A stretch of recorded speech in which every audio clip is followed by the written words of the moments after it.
एक दौर था जब जावेद अख्तर के दिन मुश्किल में गुजर रहे थे। ऐसे में उन्होंने साहिर से मदद लेने का फैसला किया। फोन किया और वक्त लेकर उनसे मुलाकात के लिए पहुंचे। उस दिन साहिर ने जावेद के चेहरे पर उदासी देखी और कहा, आओ नौजवान, क्या हाल है?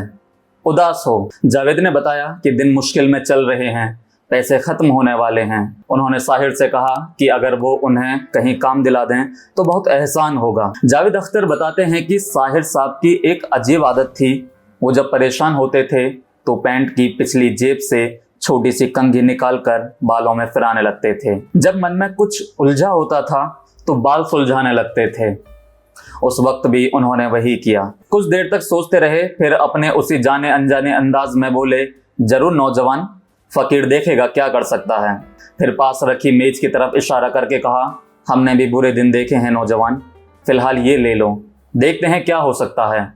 जावेद अख्तर ने देखा तो मेज पर 200 रुपए रखे हुए थे। वो चाहते तो पैसे मेरे हाथ पर भी रख सकते थे, लेकिन ये उस आदमी की सेंसिटिविटी थी कि उसे लगा कि कहीं मुझे बुरा ना लग जाए। ये उस शख्स का मयार था कि पैसे देते वक्त भी वो मुझसे नजरें नहीं मिला रहा था। साहिर के साथ अब उनका उठना बैठना बढ़ गया था, क्योंकि त्रिशूल, दीवार और काला पत्थर जैसी फिल्मों की कहानी सलीम जावेद की तो थी, लेकिन गाने साहिर साहब के थे।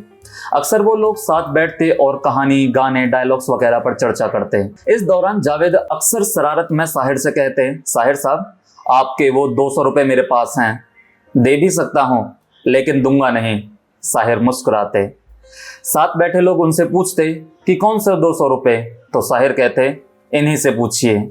ये सिलसिला लंबा चलता रहा। साहिर और जावेद अख्तर की मुलाकातें होती रहीं, अदबी महफिलें होती रहीं, वक्त गुजरता रहा और फिर एक लंबे अरसे बाद तारीख आई 25 अक्टूबर 1980 की। वो देर शाम का वक्त था जब जावेद साहब के पास साहिर के फैमिली डॉक्टर कपूर की कॉल आई। उनकी आवाज में हड़बड़ाहट और दर्द दोनों थे। उन्होंने बताया कि साहिर लुधियानवी नहीं रहे, हार्ट अटैक हुआ था। जावेद अख्तर के लिए ये सुनना आसान नहीं था। वो जितनी जल्दी हो सकता था उनके घर पहुंचे तो देखा कि उर्दू शायरी का एक करिश्माई सितारा एक सफेद चादर में लिपटा हुआ था। वो बताते हैं कि वहां उनकी दोनों बहनों के अलावा B.R. चोपड़ा समेत फिल्म इंडस्ट्री के तमाम लोग मौजूद थे। मैं उनके करीब गया तो मेरे हाथ कांप रहे थे। बहन ने चादर हटाई तो उनके दोनों हाथ उनके सीने पर रखे हुए थे। मेरी आंखों के सामने वो वक्त घूमने लगा जब मैं शुरुआती दिनों में उनसे मुलाकात करता था।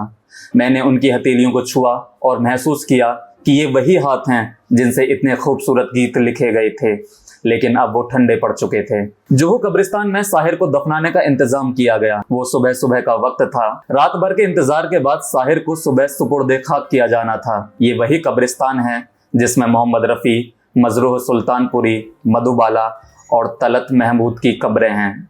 साहिर को पूरे मुस्लिम रस्मों रिवायत के साथ दफन किया गया।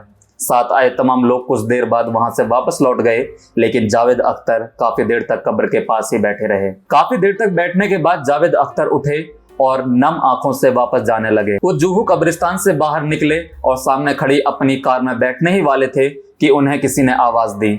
जावेद अख्तर ने पलट कर देखा तो साहिर साहब के एक दोस्त अशफाक साहब थे। अशफाक उस वक्त की एक बेहतरीन राइटर वाहिदा तबस्सुम के शौहर थे, जिन्हें साहिर से काफी लगाव था। अशफाक हड़बड़ाए हुए चले आ रहे थे। उन्होंने नाइट सूट पहन रखा था। शायद उन्हें सुबह सुबह ही खबर मिली थी और वो वैसे ही घर से निकल आए थे। उन्होंने आते ही जावेद साहब से कहा, आपके पास कुछ पैसे पड़े हैं क्या? वो कब्र बनाने वाले को देने हैं। मैं तो जल्दीबाजी में ऐसे ही आ गया। जावेद साहब ने अपना बटुआ निकालते हुए पूछा, हाँ, कितने रुपए देने हैं? उन्होंने कहा, 200 रुपए।